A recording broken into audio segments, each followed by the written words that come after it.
Hey everyone, I'm Laura from Cherubs Chalks Interiors. Today I'm here to show you how some simple painting and stenciling can totally transform your furniture. So let's get started, shall we? I picked up this gorgeous set of bedsides, super cheap, from a local hotel that was changing their furniture. I love that they are slightly mismatched but still are the same design. So let's start with the prep.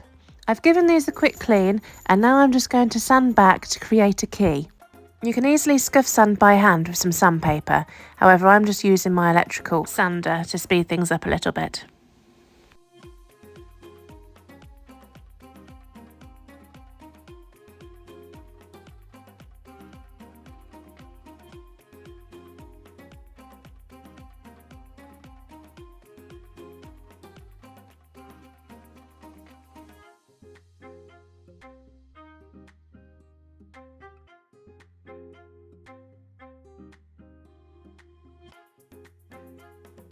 Now it's my favourite part, time to choose a colour.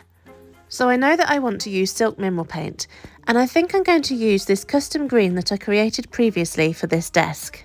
So to create this gorgeous shade of green we need 3 different silk colours: midnight green, mauve and umber.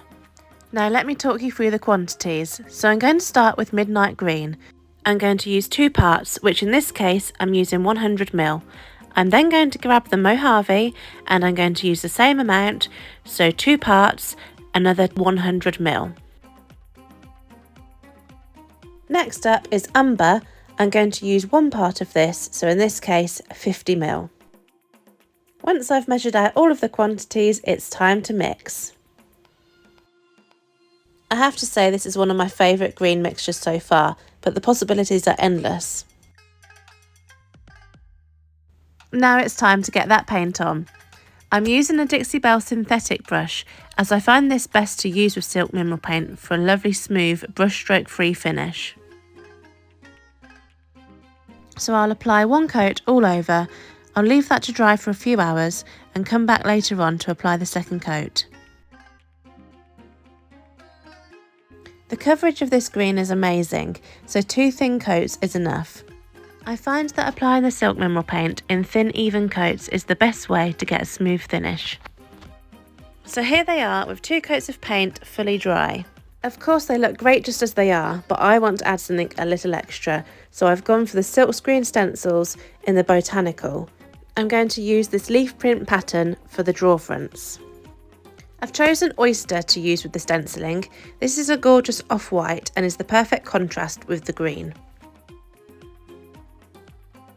When using any type of stenciling, you may find it easier to lay the piece down on its back. That way you're not fighting gravity like I am here. So as you can see, I've stuck the silkscreen stencil into position on the drawer front. I have then got the oyster and I've cut up a blue gator hide sponge and I'm applying it by wiping the sponge over the silkscreen stencil and making sure that all of the detailing has good coverage before peeling the silkscreen stencil off. Once I've cleaned off the stencil and left it all to dry, I will match the pattern back up and finish off the stenciling. So I've left that all to dry again and now it's time to come and put the handles back on. I'm using the original handles as the size and shape are perfect for the drawers. However, I don't like the colour, so I'm using some gilding wax in gold. I'm going to brush that on and then wipe off the excess. I just think that makes all the difference. So here they are, finished, staged, and wow, aren't they pretty?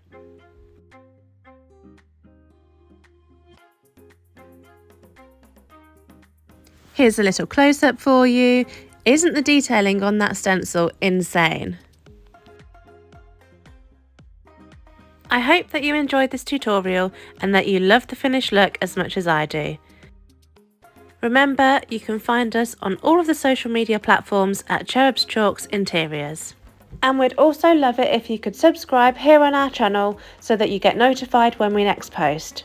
Thank you so much for watching and we'll see you on our next video.